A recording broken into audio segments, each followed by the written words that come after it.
livro acerca, né, Pronto. de o general e a menina, né, A se eu não me menina e o engano. A general, menina e o deixei aí. general. A menina e o general, Daí depois a gente exatamente. vai Pronto, mostrar depois isso aqui anuncia para a aí. pessoa, né, a pessoa que quiser adquirir. Esse livro tem sido uma bênção na minha vida, uma bênção na vida de tanta gente. Tá saindo agora um outro livro agora, nós estamos já Sim, chegando no segundo lançamento de outro livro, mas O Menino e o General marcou muito a minha vida por ser o primeiro livro, apesar de eu dar aula já há muito tempo, lidar com seminário e pregações, mas foi o primeiro livro que eu escrevi de fato. E a abordagem da menina na casa de Naamã, aquela garota que aparece na Bíblia só 2 só vezes, 2 há vezes. 2 menções sobre ela. A primeira precedida por um artigo indefinido, uma menina. A segunda por um artigo definido, ela já tinha entregado a mensagem à mulher de Naamã, que por sua vez entregou a Naamã, que entregou ao rei, o desfecho a gente conhece. A Bíblia chama de a A menina. menina, Assim disse isso mesmo. a menina de Israel. Então essa garota, ela tem várias lições práticas para a nossa vida, dentre elas a humildade. Porque pense comigo, um dos inimigos da humildade, um dos antagonistas da humildade, nem é o orgulho, é a vingança. A vingança. Isso é muito forte. Por quê? Porque essa menina está numa terra que ela não quer, como escrava, deportada do seu país. Ela está literalmente num ambiente inóspito. Ela não queria estar ali, não é o sonho da vida dela. Ela poderia muito bem se vingar. E como seria a vingança dessa menina? Simplesmente não Não oferecer a palavra de oferecer restauração. para na O conhecimento de que Israel tem um profeta, entende? Então, ela é humilde, porque ela não se vinga. E não se vingar, ou não alimentar o sentimento da vingança, também é um princípio de porque humildade. ela não tinha também nenhuma obrigação Nenhuma. de ser um Ela é uma canal para escrava. ela, ela é uma Não. escrava, não é isso? Ela Ela é decidiu fazer o seu melhor no seu pior no seu momento. pior momento. E aí a gente entra no contexto também, do general. Oh. Por quê? Porque ele precisou mergulhar nas águas. Ele São dois humildes ali, são né? 2 Na humildes. Ele verdade, precisou se ele teve que se ele despir de muita muita coisa. coisa, ele teve que abrir mão, aí onde a gente fala de renúncia, né, nós vamos voltar pra renúncia, Opa. né. Eu ouvi falando em renúncia, eu ouvi um pastor dizendo que, é é muito mais difícil a gente abrir mão do barco cheio de peixes, do que do barco vazio, né. Lucas 5, né? É isso, porque, Pedro também, né, pulando lá para Pedro, Pedro, ele se Jesus chamasse ele com o barco vazio, Talvez ele iria mais rápido, talvez ele né? ia mais rápido, aí Jesus leva Quebrado, ele. falido, arrebentado, não tenho nada a Não tenho perder, nada a vou. perder, eu vou ir. Então, o poder que o evangelho ele traz na vida da pessoa, né, Verdade, uma verdade, transformação, é verdade. Agora é sobre Pedro aí, você mexeu num assunto que eu gosto, hein. é, Eu tenho uma mensagem sobre isso, tá no YouTube também, o pessoal pode conferir. O dia que o pescador mordeu a isca. o YouTube do senhor é Magno Vitor, né? Magno Vitor, mas você Magno encontra em Vitor, diversos canais também.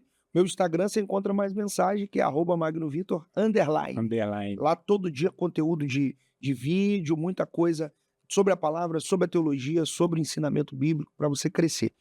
Mas nesse texto aí que você citou de Pedro, e o bom é que a conversa aqui vai É, ampliando, né. vai ampliando. Nesse texto, você vai ver Pedro com o barco cheio, mas não é só o dele que está cheio, o de João O também, João né, também. o outro barco que a Bíblia diz que chamou o outro. Encheram ambos os barcos, eles vêm e deixam o barco lá na praia. E quem ficou com o peixe? Porque a Bíblia diz: "Deixaram tudo e o Deixaram seguiram". tudo e o seguiram. Ou seja, deixou o barco, deixou a rede, deixou o peixe, deixou o sonho, deixou o esforço, deixou a vitória, deixou tudo ali. Por quê? Porque parece que aqueles peixes foram a isca para pescar o pescador. É que Pedro estava acostumado a lançar a isca para pegar o peixe. Ele não estava acostumado a ver alguém lançar a isca para ele ser o Aí ele peixe. seu No peixe. texto, Pedro está sem barco, desculpe, sem peixe, sem nada, e volta para casa frustrado. Jesus diz: "Não, vamos ali que eu vou te dar o peixe". Estou simplificando. Aham. Deu o peixe. E parece que nesse ato de entregar o peixe, Pedro descobriu algo maior. Ele teve um encontro com quem é maior que o peixe, maior que o meu resultado, maior que o meu desejo. E muitas das vezes, trazendo para o nosso Sim, cotidiano, a gente não quer abrir mão do barco cheio, né. A não. gente não quer abrir mão de nada Agora para quem seguir a teve um Deus, encontro verdadeiro com entendeu? Jesus, deixa tudo para Deixa trás. tudo. Essa é a É diferença entre a operação da graça na conversão ou não. É a diferença entre o convertido e o emocionado. É a diferença. Porque quem tem um encontro pessoal de salvação com Jesus, O Tem barco pode estar entupido, ele deixa. ele deixa. Ele pode estar fluindo na carreira, ele pode estar nos seus melhores momentos, ele pode estar no auge, ele deixa. Por quê? Porque ele encontrou Jesus. E Jesus é maior do que qualquer pescaria. Exatamente. Agora, os mensageiros, né, do evangelho encontraram algumas dificuldades, né. Opa! Jesus teve várias dificuldades, Sim, né, vamos dizer ali, vamos dizer dos religiosos também, da a sim. perseguição, mas Paulo, eu vejo que Paulo teve, essa dificuldade muito inflamada, né, naquele contexto de Coríntios, 1 Coríntios 1:2, né. 2. Paulo, ele começa fazendo uma defesa ali do evangelho. Explica para mim qual que é, né, aquele contexto, do que se tratava aquele contexto que ele fala: "Meus irmãos, eu não vim trazer palavra de persuasão quando eu estive aqui com vocês, eu vim trazer o evangelho Isso puro", aí, não é isso? é isso Explica aí. para mim o que é que se dava ali naquele contexto histórico e do que Paulo estava falando sobre, essa, vamos dizer, uma defesa, né, uma explicação que ele estava dando na É igreja uma ali, defesa do seu do apostolado, seu inclusive. apostolado ali. Bom, para a gente entender 1 Coríntios capítulo 1 e capítulo 2, a gente tem que recorrer à fonte histórica disso aqui. Nada é aleatório, tudo tem um bastidor, né, um contexto. Bom, capítulo 1, capítulo 2, primeiro que Paulo ficou 1 ano e meio em Corinto. Corinto era a base da filosofia da época. Corinto era um lugar onde os debates eram bem inflamados com relação a conceitos da vida, da existência e coisas desse tipo. Mas Corinto também era uma cidade que recebia um comércio gigante. Então atraía-se muitas pessoas de diversas nações para aquela região. Como o comércio lá é intenso, você tem várias nações representadas. Como lá também não é só um ambiente de prosperidade financeira, mas também de debates filosóficos, Paulo e a igreja de Corinto vão lidar com um problema. E parece que tem uma crise ali. Porque, vamos pensar juntos, de repente, a cidade que exalta a filosofia e os grandes pensadores, que anuncia uma mensagem de sublimidade, de coisas que são antagônicas ao evangelho, aí chega lá um pregador, Paulo, e ele começa falando de um carpinteiro. Um carpinteiro que morreu crucificado e a base disso é a nossa salvação. Peraí, peraí, mas ele morreu. Como assim? E esse é o bojo da mensagem de Paulo. Então, o povo de Corinto, quando ouvia Paulo falar do carpinteiro Jesus, que morre crucificado, que ressuscita e que isso é salvador, eles achavam isso uma loucura. Loucura. E por isso que no capítulo 1, Paulo vai utilizar muito a palavra loucura.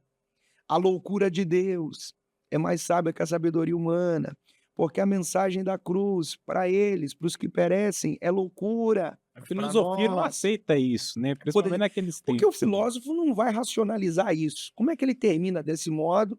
Não, não pode. Não, não bate, não dá conexão. Não fecha, a conta não fecha. A conta não fecha. Então tem um problema ali com relação à filosofia. Você tem um outro problema. Você tem grupos de judeus ali em Corinto. E esse grupo também ouve a mensagem de Paulo. E para eles, um homem morrendo na cruz é um maldito. Então isso é escândalo. Então, para o povo de Corinto, loucura. Para os judeus, escândalo. Aí Escândalo. Paulo diz, mas para nós, poder de Poder de Deus. Deus. Poder de Deus para salvar. A cruz, a mensagem da cruz é loucura para os que perecem, mas para nós é o poder de Deus. Paulo discorre sobre isso e agora ele vai encontrar um problema, que eu chamo de infiltração. Porque a igreja de Corinto, envolvida nessa condição da filosofia, ele vai perceber que a igreja começou a ser infiltrada, que a mensagem está sendo diluída pela filosofia, É. pelo liberalismo e coisas desse gênero. Quando Paulo começa a perceber isso, ele diz: espera aí, quando eu fui ter convosco, é assim que o capítulo 2 começa, eu não fui com sublimidades. O que é isso? É o argumento filosófico. Eu não fui com sublimidade de palavras, de sabedoria humana, mas eu fui com demonstração do Qua espírito e de poder. E aí um gancho nessa, quando ele fala, né, de sublimidade, dá a entender então que naquele contexto era normal os filósofos então apresentar discursos, Sim, né, sim. E não é a primeira vez de ensinar. Paulo, né? Ele fez isso no Areópago, no livro de Atos também, Sim. entre esses homens eruditos. Mas para Corinto, o problema de Corinto não é que Paulo está chegando e evangelizando uma cidade apenas. Ele já tem uma igreja lá, por isso ele está enviando uma carta. Então a igreja que congrega em Corinto, ela está abrindo as portas para o discurso filosófico, Ah, entendo. entende? Ela abriu as portas para o evangelho mais a filosofia. É o retrato da igreja moderna, da igreja de hoje, que abriu a porta para o evangelho mais a teologia da prosperidade, o evangelho mais o liberalismo teológico. Vamos atualizar a Bíblia, vamos ser inclusivos. Sempre tem mais alguma coisa. Isso, é o evangelho mais os profetas do Pix, mais esses escândalos todos. Então, Paulo está lidando com um problema parecido com o de hoje. E ele diz: olha, sabe por que eu não fui com sublimidade de palavras? Para que a sua fé não se apoiasse no conhecimento dos homens, mas no poder de Deus. O que Paulo está dizendo? O evangelho não precisa de um adereço. O evangelho não precisa de nada mais. Ele é suficiente.